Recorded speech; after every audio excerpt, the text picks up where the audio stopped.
دروازے پر دستک ہوئی تو دیکھا باہر ایک بندہ پیزا لیے کھڑا ہے۔ میں بولا میں نے تو کوئی پیزا آرڈر نہیں کیا۔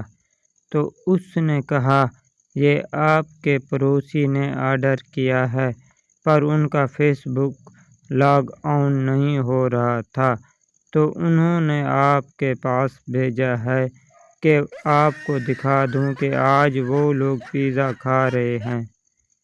ساس نے اپنے بہو سے کہا آج تو بہت رات ہو چکی ہے، تمہارا شوہر ابھی تک گھر نہیں آیا، لگتا ہے کسی دوسری عورت کے پاس چلا گیا ہے۔